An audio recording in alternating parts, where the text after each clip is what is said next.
Hello and welcome to Interview with DJ Nocturna. If you're listening on my YouTube channel, please like, subscribe, and share and comment if you like this interview. Well, my guests are two very talented individuals. I'm so happy that they can join me tonight. I have musician, songwriter, and drummer, Jenn Vix. And the original drummer of the 80s iconic band, the Flock of Seagulls, the original drummer. You guys are both drummers, right? Yes. Okay, yeah, that's right. Say that again. I said we're not in competition though. No, not at all. Not in the least. Oh no, you guys are drumming together and the beat of your own drums. I think that's great.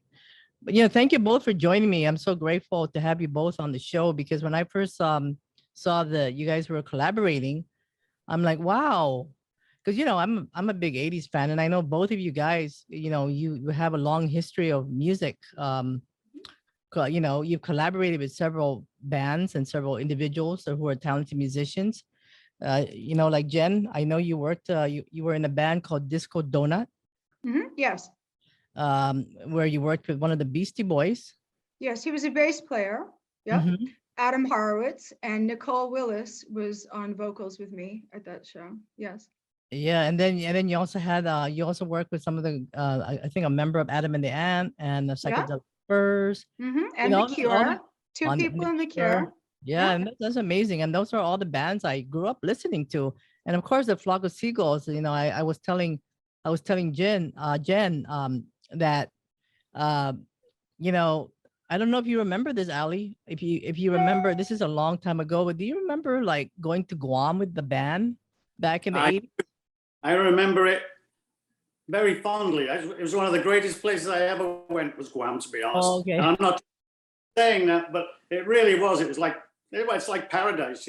We went there. We played Navy base, right? And I was probably like 16 or 18, something like that. And I was trying to remember where exactly you guys were playing. I remember it well because how can you not? I mean, your brother has the most iconic hairstyle. I mean, it'll go down in history, really. Yeah. I know, but yeah. And I remember, like, in fact, you might have been one of my first band that I ever saw. It was such a long time ago. I was really young. We couldn't get to couldn't get into nightclubs, but Guam had a little bit of an exception because it was so back in the day, I mean. I used to get into clubs without ID, but I knew the people at the door though. So, yeah. I was a youngster back then too. I was pretty much almost a kid. So yeah. Guam, it was a great place to go, and we did that on our way to Japan. We did Okinawa, Guam, Japan. So three. The people love to go, and that's one of the. If people ask me, I always tell them Guam was one of my favorite places. So it's nice weather. Oh yeah. It's like Florida and like Hawaii, pretty much. And I grew up in Miami. Oh yeah. A very young child. I was living in Miami, and then I moved to New York City in 1979. That's in 1980 or 81. That's how I found Flock of Seagulls. Yeah. In the city. Yeah. So now when anybody asks me, if somebody says Flock of Seagulls went to Guam, no way. I'm going to say, you want to hear the video? You want to watch the video? So, I know that this is like a dream come true for you, Jenn, right? Because very much so. Being this iconic drummer who was the original drummer for the Flock of Seagulls, how did you, I kind of know how you guys collaborated and met, but can you explain that for the audience? Okay. Well, I contacted a mutual friend of ours who I've known for quite some time. And I said, hey, I want to talk with him. Can you pass my email along? And he did. And we just hit it off right away. And I've wanted to do this since I was 14 years old. I mean, I've been planning this for a damn long time. Yeah, I know. Yeah. Wow. But, it's just I went down to Florida to visit some relatives, and on my way back up, I had to attend a funeral, so I had to leave Florida very quickly. But I did stop in to see him for a little while, but then unfortunately I had to take off. But that was after the recording was done. The recording was done remotely. We did each, did our things separately. So He recorded drums down there with Big Andy, and I recorded up here in Rhode Island. Yeah, and the name of that song is called "You Are a Star," Yes, and that's a beautiful title. thank you. Can you tell us a little bit about that title? Because I know it's a love song. Yes, it's a love song to I'm just gonna say it, it's a love song to Carl Sagan, the late Carl Sagan. Oh, I didn't Yes. know that. Yes, well, Oh, it's thank you. not a romantic love song, but it's a respectful song about him. I'm a huge fan of Carl Sagan. And so, yeah, this is the first time I've ever admitted this to the media. Oh, yeah, I know. I didn't read You that. have an And exclusive here. Yes. yeah, Yeah. It's no wonder why you were saying something about astronomers. Yeah, made of stardust, you sparkle and shine. That was his thing. Yeah. So yeah, it's about Carl Sagan. It's about my Yeah. appreciation of Carl Sagan. Yeah, You know, so- I can totally relate to that song because I love astrology. Mm, And they're all related to the stars. You know, the astrology is the language of the stars, right? And so I like it too. Yeah. I think this song is so special in that way. Thank you very much. So did you guys collaborate on the how did this all come about? Did you say, oh, let's do this song, or Well, I said, I've got a song. I'd really love for you to drum on it. And then I sent him the music with did I send you the track with or without my drum part on it? Like just the drum machine? I don't remember. Without, because I just got the, Oh, I just got the, yeah. Okay. Yeah. So I sent him the music and he listened to it and he liked it, thankfully. Yeah. And yeah. I said to Jen, what do you want on this? And it's like, looking for some direction to play along with. And she just said, you just be you. You put you on it. So that freed me up to do what I wanted, and that was great. It's much more enjoyable when you got no rules. There were zero rules. I just want him to be himself. That's why I wanted to play with him. He's wonderful. Yeah. And it came out really well, and so enjoyed doing it. And this is the first single you guys have been working together with. You guys haven't done anything in the past, right? This is the first time. Yeah, it's the first one. Yes. Yeah. So are you guys thinking of making a little bit more to make an album? I would say maybe a couple of more singles, but probably not an album, because these days I put out singles and EPs. I don't put out full albums anymore in this time period. It's not worth it for me. But singles and EPs, yes. And Ali said that he would be interested, in drumming on something else. I'll put it this way. We have a plan. We have a plan. Yeah. And I know you want to keep that secret and just keep it. Oh yeah, there's one thing we definitely want to keep a secret, but when it gets out, some jaws are definitely going to drop if it happens. I will say that. Yep. Oh yeah. So, Amazing. we had such fun making this one. It's like it's almost silly not to make another one, Right. And we get along well, so it just works out. Mm-hmm. And this song was already released, right? I think it came out in February. It came out on February 22nd. Yes. Umbrella Music. That's my label. Yes, That's that your I label. own. Oh, okay. And Jen, I know you released another single was it last year? It's called PTSD. Yes, I released that 3 months prior to this. Mm-hmm. And I know the proceeds to that were donated to the National Alliance of Mental Illness, which is wonderful. Thank you.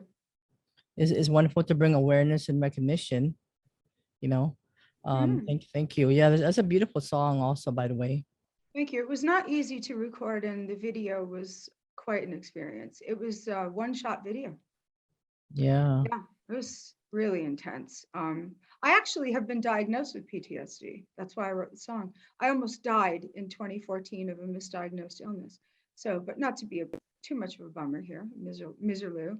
But yeah, that song is about my experience with almost dying, coming back to life, and then being shell-shocked from it. But these days, I seem to be doing obviously a bit better. But every day is still a challenge. I have my good days and bad days like anybody else. But I keep going. I want to keep going. I don't want to give up. Oh Not at yeah. all. Yeah. No, we all support each other. I know you've been you've been working with musicians, really good ones too. All kinds of musicians for such a very long time, since the 80s, right? Yes. Yeah. Do you think there were any challenges, being a woman?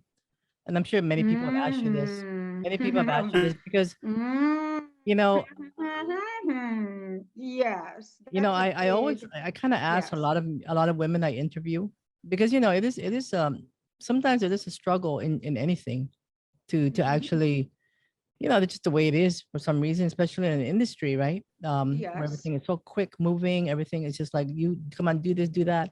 right. Were And there they any say challenge? things like, "Oh, that's pretty good for a girl," or alternatively, they try to put their hands on you and they try to get you into hotel rooms.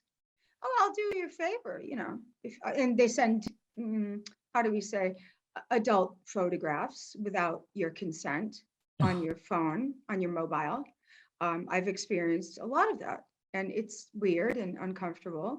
But thankfully, the people I've worked with have not done that, but others Oh, have good. done that. It's just, here, you do me a favor, I'll do you a favor, but you meet me at this hotel room, have dinner with me, and then, I'll chase you through a forest in Germany at 3 o'clock in the morning and then jump on you. Somebody actually said that to me. Yeah, that's a little weird.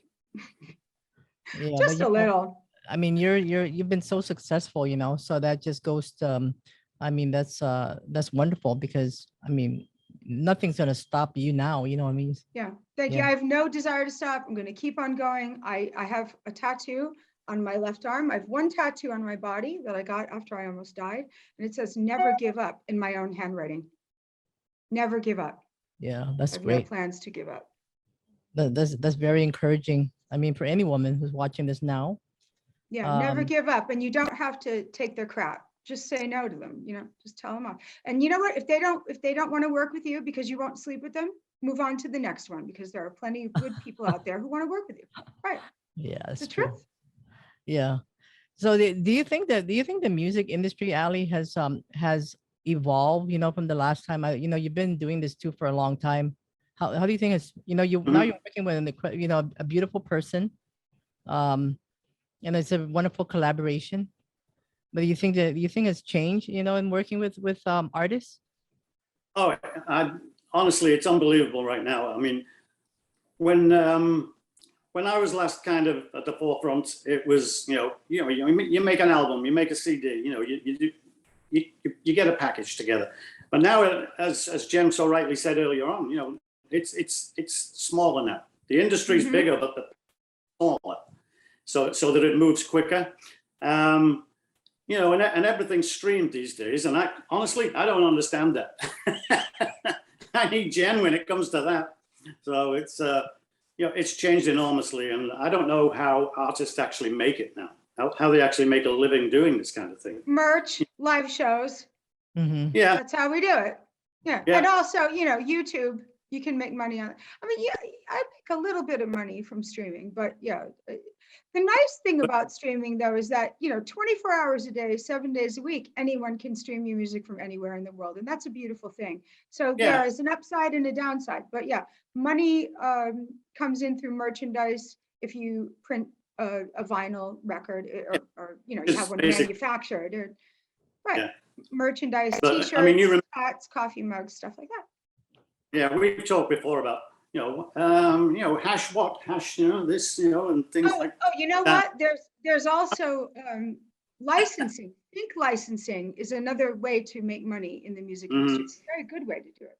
Yeah. And what you do is you make instrumental versions of your songs and submit them to music libraries and the like, and that does also help. I've had my music on television. Right. Yeah. But I mean, as I said, it's so many years since I was actually involved in a music project that it's been a hot minute. Yeah. You might have grown up with it, but not me. So Yeah, I mean, I think Jen and I have been listening to the Flock of Seagulls even since the '80s. I mean, we love them. I mean, I tell you, Yes. it's one of those bands that you saw at MTV. The It first changed time. my whole life. It changed Yeah. the course of my entire life. But I heard them in a record store.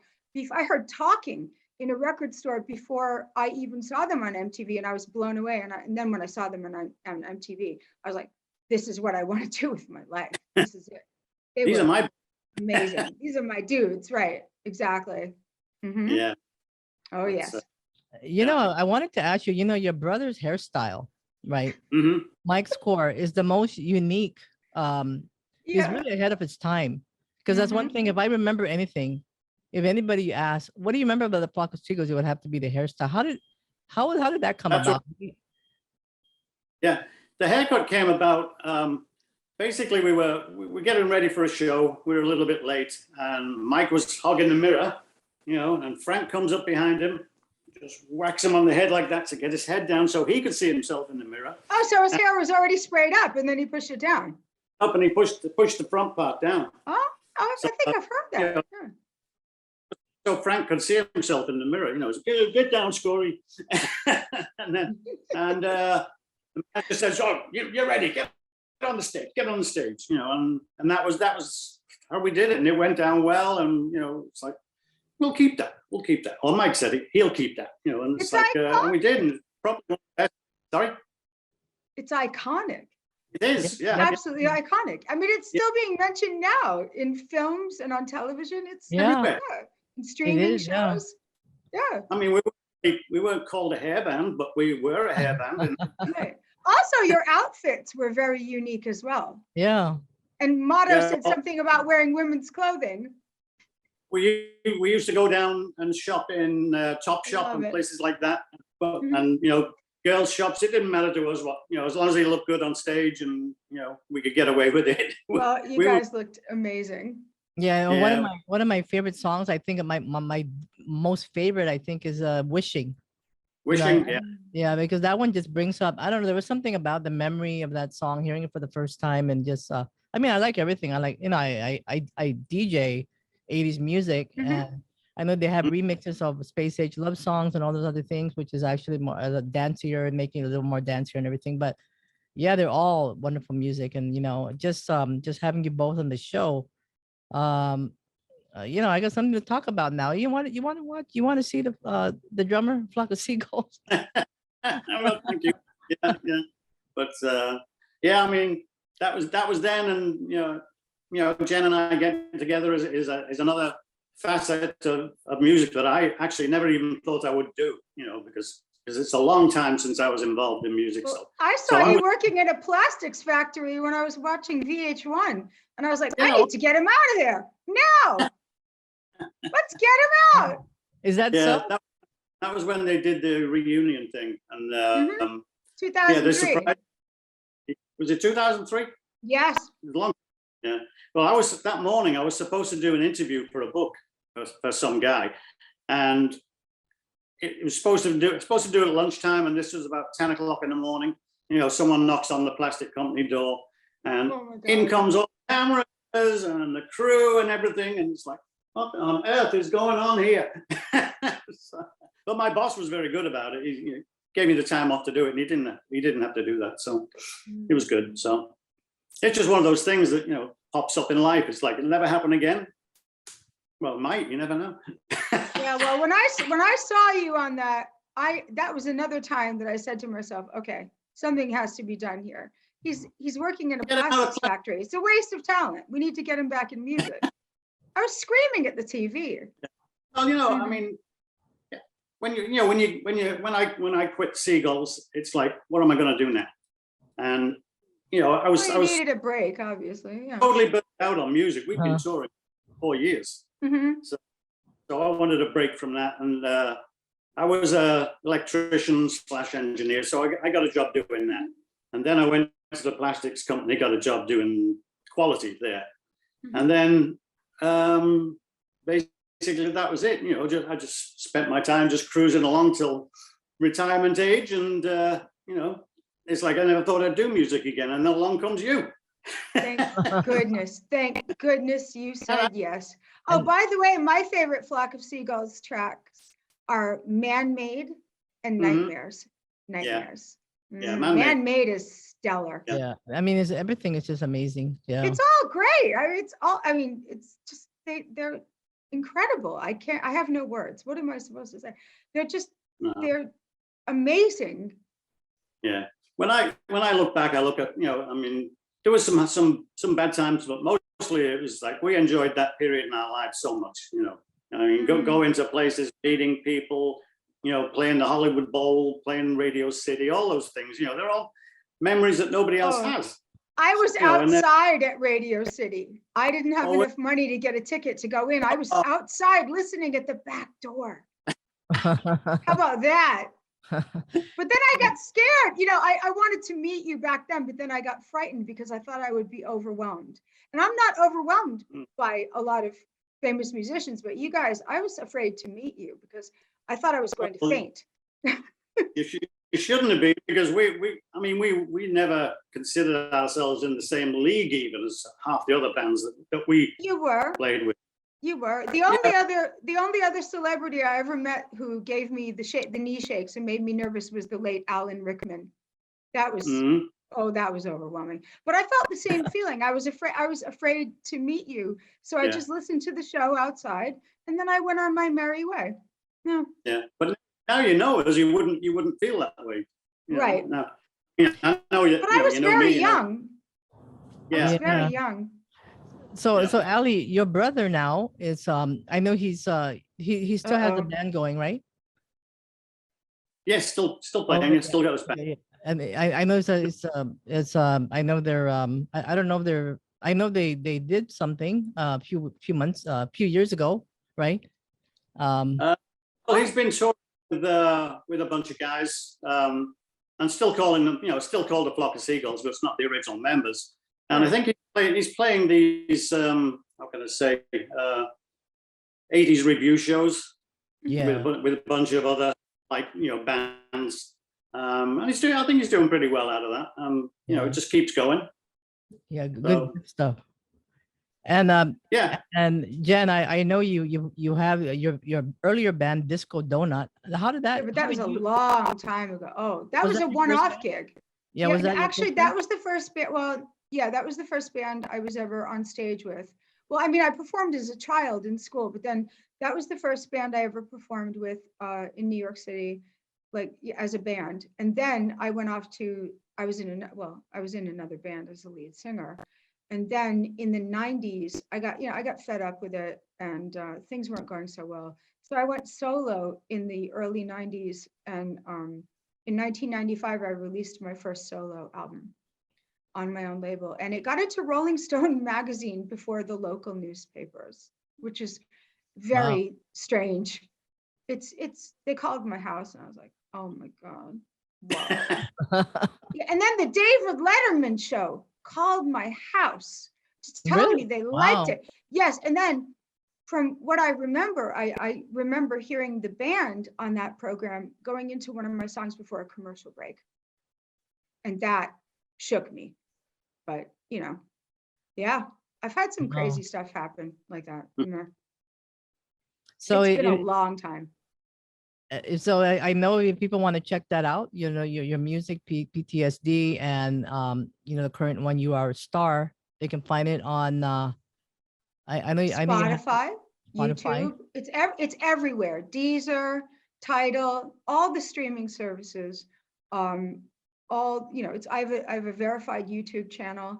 I would love it if people would go subscribe to my YouTube and follow me on Spotify. That would be wonderful. I'd be very appreciative of that. Thank you. Yeah, I'll put the link down on my on the information thing. You know, thank later you very on. much. And then I was just going to say, I know that when our mutual friend introduced Jen and I, but the first thing I did obviously was go to her website and look up her songs. And it's like I was so impressed. It's like, wow, she got a great voice. She looks great. The songs are great. It's like, how could I even think about not working with her? So, yeah, all true. Yeah, that's what I did. You can ask Webby. Yeah, Webby's a great guy. I've known Webby for a long time. He's a good bloke. Yeah. Yeah. So, but as I said, that's what happened. You know, about 10 minutes after he said, you know, we could maybe work together. So I checked it out. So, but it was great. So I was glad. So are you guys thinking of have you guys met? You guys met in person, right? Yes, but very Oh. briefly because I had to leave to go to a funeral. I had to drive back up north. We just sat by the pool for a little while. Oh, okay. Mhm. Yeah. Mhm. Yeah. Well, I hope congratulations on that on the track. Thank you you. are a star. If people want to check that out once again, that you do have a website, Jen. Yes. Jenn Vix. And I have all the socials. I have all the social media pages and all that. Yeah. Yeah, JENNVIX Band. Yeah, Yep. band. And then if you go to the website, you can see a lot of information there. You have some videos and some calendar. Is there anything else happening? I know you also recorded so many different, you collaborated with so many different people.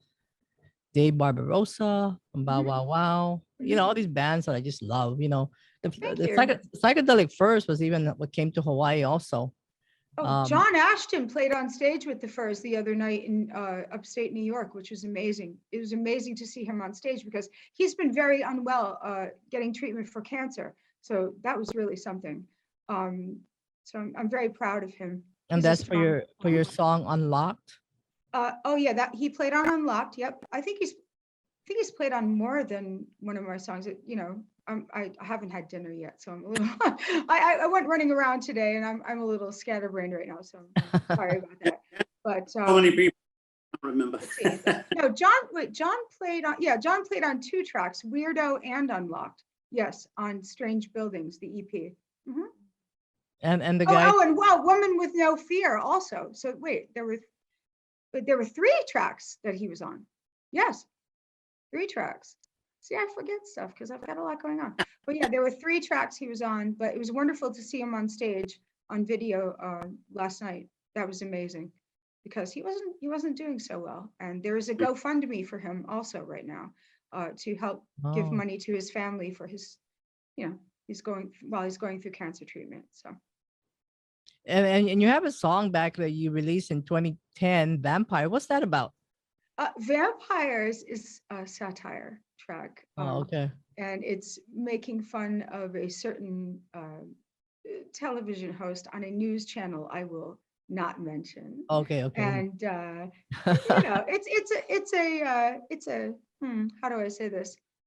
I'm poking fun of an anchor who did a show about vampires, and it was like watching Jerry Springer. Oh. It was ridiculous. That's fun.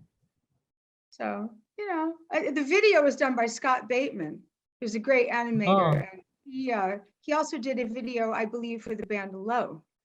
So he's a great guy. Yeah. Oh, okay. Yeah. So I mean, you saw on your website. If people want to check that out, you also have some merchandise in there, and and I'm also on TikTok. I'm very active on TikTok app. I've never really I have a TikTok account, but I never really go on it. I'm on there every day.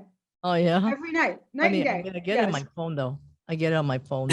I mean, I see all love the it. TikTok videos. Yeah. I'm putting all our videos up there right now.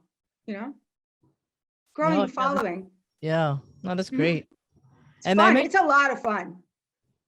And I know you worked with Marco Pirroni from yes from Adam Ant came to Hawaii as well, and I interviewed Adam Ant. That's wonderful. A few years ago, and one of the things that he told me that was so memorable was that he told me Michael Jackson called him one night. Michael Jackson. This is before he passed away, and then Adam Ant goes. He thought it was a joke because it was in the middle of the night. He hung up, and then Michael Jackson called again. He goes, "This is really me. It's me, Michael." And I guess he wanted to ask him about his outfit. That tunic. What is that thing called that he wears? He looks like God, I don't remember the name of that outfit. The outfit that he's famous for. Well, he had 2 outfits he was famous for. The first one was Kings of the Wild Frontier, and then the other one was Prince Charming. Yeah, so how he dresses like that. So Michael Jackson. You mean the jacket with the straps across? Yeah. The buttons. Yeah. That's very famous. The other one was the Prince Charming jacket, which is in, I believe, a museum in London right now. Yeah. So Yes. Michael Jackson actually took that from him. Wow. Yeah, so he was the guy who started that whole thing, wearing that, this, yeah, that was one thing I remember. So I gotta find that interview. It's been a while back, and Well, I've got something really crazy to tell you right now. I met Michael Jackson in the Okay. 1980s. Yeah, when I was working for drummer Art Blakey as his personal assistant and nanny, Michael Jackson walked into the apartment while I was there. to your Yes. apartment. No, I was working for Art Blakey, the jazz Oh, drummer. uh-huh. Yes, I was his personal assistant and nanny at the time. I was taking care of his child, and I was getting, Oh. doing his Wow. his daily routine, getting his roster. If he had a gig that night, I would have to, help him with that. I would get his outfits ready. I would make him breakfast. I worked for Art Blakey for some time, and I met Branford Marsalis, and I met Michael Jackson. Wow. And that was, I was shocked at the time, but you have to expect that those folks are going to walk into Art Blakey's apartment. And now the funny thing was, in that building, Art Blakey lived across the hall from Steve Stevens from Billy Idol, and then Iggy Pop also lived in the building at the time. So it was kind of crazy. It was kind of That's a wild amazing. situation. Yeah. I mean, I'm not trying to just name drop. I mean, I worked for these folks. So No, yeah, it no, was, truly, it's it amazing. was really something. And I'm mopping the floor, and Michael Jackson is standing above me. And I said, "Oh, hi." And he said, "Where's Art?" I said, "He's not here right now. He's not here. I'm watching the baby, So I was watching the baby and cleaning the floor. I was mopping the kitchen floor, and Michael Wow. Jackson standing over me. I was like, "Okay, hi, how you doing?" Yeah, that was crazy. People like that. Wait, what'd you say? I couldn't hear you. Not too many people with a story like that. That was really something. That's for Yeah. sure. Yeah. Yeah, I think the jacket I was telling you about that Yeah. he asked about was the tunic. It's the hussars, that is gold, and how, I don't know, that Adam Man, he has that look. Yeah, that was the one. Was it from the Kings of the Wild Frontier Mhm. era? Yep. Okay, yeah. So he wanted to know where he got that from, and so yeah, I didn't know that at the time, but then when I talked to him about that, that's what he said, and I'm like, oh wow. And then I always Mm. wanted that jacket. Actually, I want one. Me too. Me too. You can count me in with that. I would love to have that. I like the Prince Charming jacket though. Although yesterday Marco was telling me that Adam had a white one and he didn't like it, so he only wore it one time. But the blue one, the navy blue one, which is sort of on board, it's like blackish blue, it's in a museum right now. I saw a photo of it yesterday. I still talk with Marco all the time. He's a good friend. He's a good Yeah. guy. Mhm. He's Well, still over in England. So Yeah. Well, congratulations to you both again. And if anybody want to check out your website, again, is jenvix.band.com, right? no, just jenvix.band. Okay, Yep. okay. But it's easy to find me on Twitter, Facebook, YouTube. Although I don't use Facebook that much these days. I'm mostly on Twitter, TikTok, and YouTube. But let's let Ali end this, because I've been doing all the talking and I don't want to hog the conversation. Right. Yeah, Ali is like He's the star of this show. He's the star of this show, if you ask me. He's the dude. He's the one. Thank you, Jen. You're welcome. I absolutely adore you. You've changed my life. It'll never be the same again. Ali. And You're great in a good way. I mean, how did you get into drumming? Me or him? Him. Ask him. Don't ask me. It's a funny story, actually, because when we were first starting up Flock of Seagulls, it's like, of course, you get a bunch of people together and see who can do what. Well, I wanted to play guitar, but I was terrible. And one day, the drummer the guy we'd assigned as a drummer never showed up, but his kit was still there. And I said to myself, I can try that. And so I got on. Wait, I can try that? Really? Oh my goodness. And you're this tight. And you're this guy. I'd never drummed before. I'd never sat behind a kit before. Oh my God. So I got there and it's like, what does this do? And it's like, that's the bass drum pedal. It's like, oh, okay, all right, got that. Snare drum, yeah, okay. Wow. So I did my best. That night I did my best, and it's like, And the next day, we knew a guy, the drummer from a band called 29th and Dearborn, who were like a Liverpool cover band. And Mike knew the drummer. So he said, come up and show Ali a few things. So he showed me bum tish, bum tish, bum tish. He said, that's all you need. He said, take it from there. And I did. And it's like, you know, after did you? So you and your brother, you got together and then you formed a band. Is that how? Because I know you and your Mike. It was kind of like that. We knew Frank. Frank worked for Mike in his hairdressing shop. Oh yeah, he did hair. Yeah. Yeah, Frank and Mike both did hair. I was an electrician at the time, so you know, I was just running around doing jobs and things like that. And then we had to look for a guitar player, and we went through. We must have gone through 30 or 40 guitar players before. That's a lot. That's more than Susie and the Banshees. Holy smokes. We had to find Paul. There's no other Paul. So we looked around, and you know, Paul came up and he just and it's like, well, that fits. And because it I did it. Oh, you're in. And we used to rehearse every night.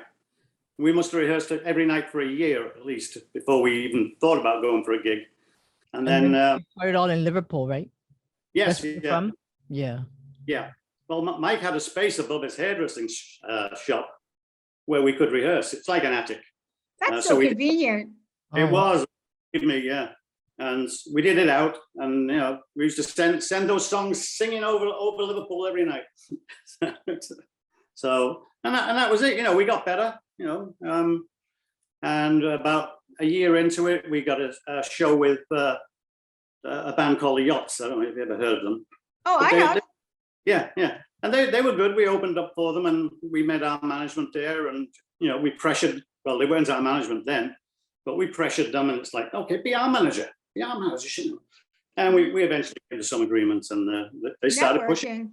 Yeah, and so it was good. So, and then on your way to Japan, you stopped on Guam. We went. I don't know if it was before Okinawa, but it was Guam, Okinawa, Japan. Yeah, that's great, because not a lot of bands, you know, during that time went to Guam. You know, so it was like not a band like you guys, and you know, somebody like the Flock of Seagulls. So that was when I found out about that. I was there. Yeah. We loved it. I think the story about how you won the Grammy and you didn't even know what a Grammy was is amazing. That's amazing. Yeah. It is a Grammy award winning band, definitely. Yes, but they didn't know what a Grammy was. No, let him tell you. I don't want to tell you. Right. We were in Connie Plank's studio in Germany, and one day, 4 little boxes arrived. It's like, what are those? Are they bombs? It's like stuff. So we had Frank open up the first one. He goes, poor Motto. Oh my God. What's this? So anyway, after a bit of investigation, we found out that it was a Grammy. We didn't even know we'd been nominated. We didn't know what Grammys were. What's a Grammy? I don't know. Right. Well, what year was that? 83. 40 years ago. So 82, 81, 82, something like that. And of course, there was no TV coverage of the Grammys or anything like that in those days. So, well, not where you were, right? Where we were, there was, but yeah. But they sent them to us, and now it sits on my shelf. Anybody comes in, you see this? It's a Grammy. It's incredible. That's great. Yeah, isn't it? Yeah. Wow. And then I know you guys were in the Peel sessions, right? As well. We did. Yes, yeah. They were good.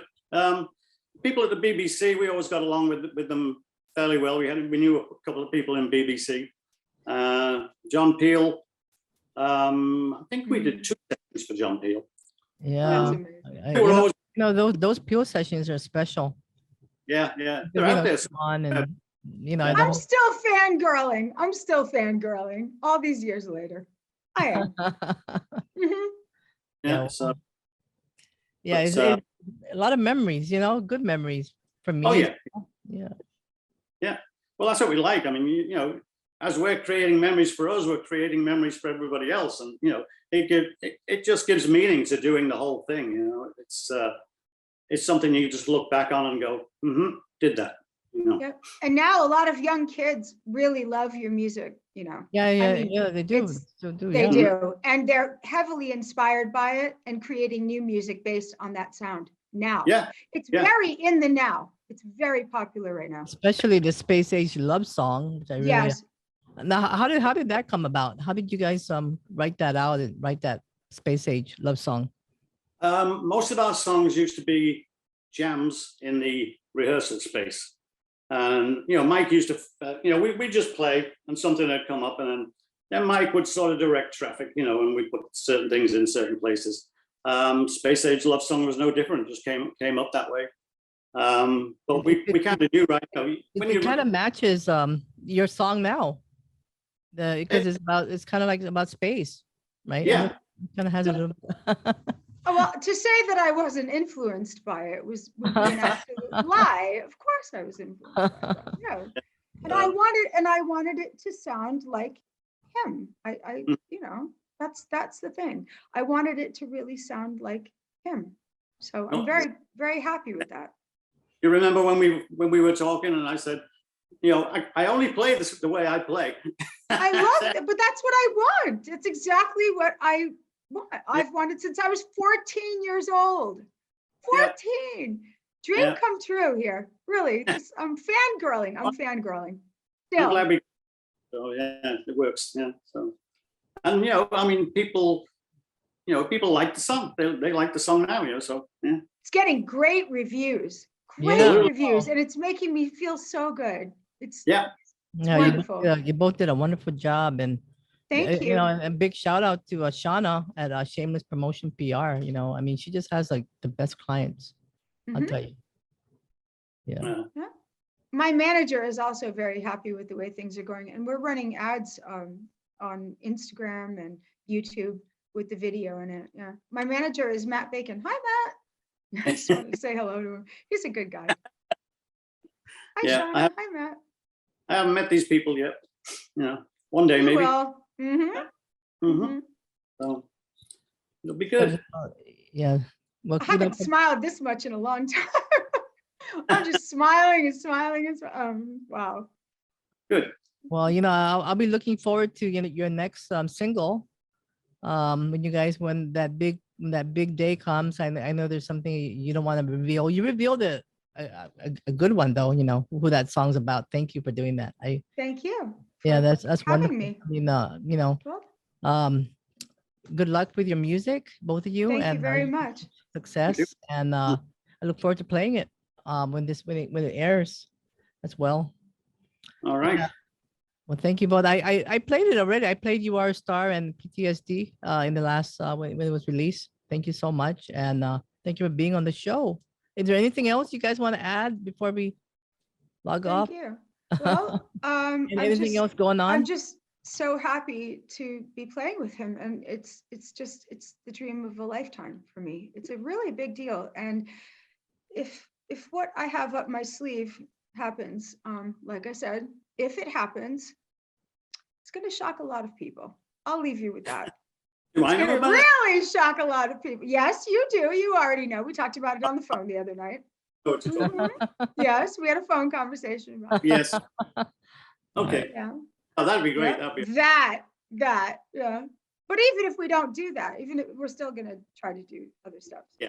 But But that would be something. we're pretty much just laughing all the time. Yeah. Exactly. Yes, So, we do. yeah. So, okay. Everybody have a good night. Okay. Well, Yeah. thank you both. Thank you both for coming on the show. Let me just log off right here. Thank you. Okay. Let me-